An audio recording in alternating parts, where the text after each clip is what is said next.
Et on commence ce feuilleton politique avec Dominique de Villepin. Il est sans doute déçu de ne pas être candidat. Il est en tout cas déjà l'objet de toutes les attentions. Écoutez.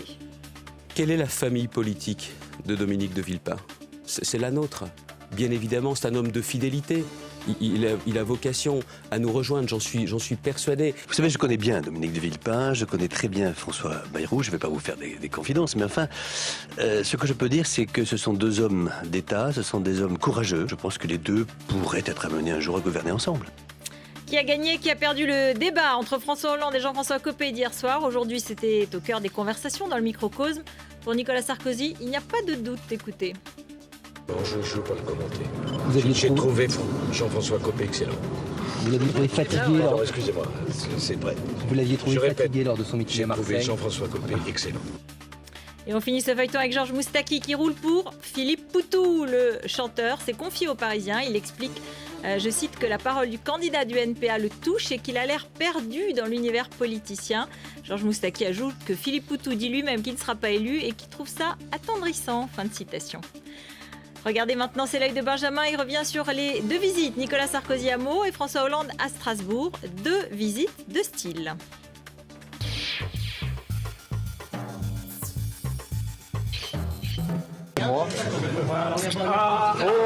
Les rituels de campagne, les embrassades, les photos et les rencontres avec les habitants qui, devant les caméras, sont souvent conquis d'avance. Vous serez notre président. Merci. Parfois même un peu trop. Si vous ne passez pas, je ne voterai pas le deuxième tour. Parce que je ne voterai pas pour des cons. Ah bon? Des socialistes. Merde. Parce que, attendez, je vais vous expliquer. Oui, un rituel avec ses figures imposées, mais qui pour François Hollande et Nicolas Sarkozy se traduisent différemment. Contexte oblige, si le candidat sortant insiste pour vanter son bilan. Mon attachement au plan de rénovation urbaine, qui a été engagé sur une idée de Jean-Louis Borloo, et que nous avons eu à appliquer. Son adversaire, lui, n'hésite pas à critiquer ce même bilan. C'est revenu chez nous, ce que Sarkozy, il n'a pas fait en 5 ans. Hein. Oui. Chapeau, hein. Mais il ne le fera plus après, c'est ça?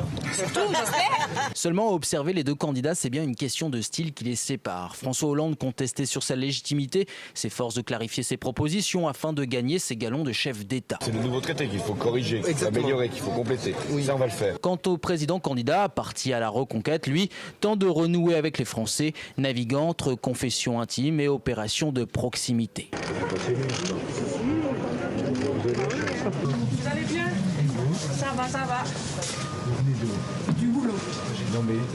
Des antimorphiques. Oui, jouer la carte du candidat accessible pendant que François Hollande essaye de se construire sa stature de chef d'État. Donc c'est lutter contre la précarité et notamment par rapport à ces familles monoparentales. Deux hommes, deux manières de faire de la politique. Loin du programme et des idées, c'est aussi sur cette affaire de style que les Français devront trancher.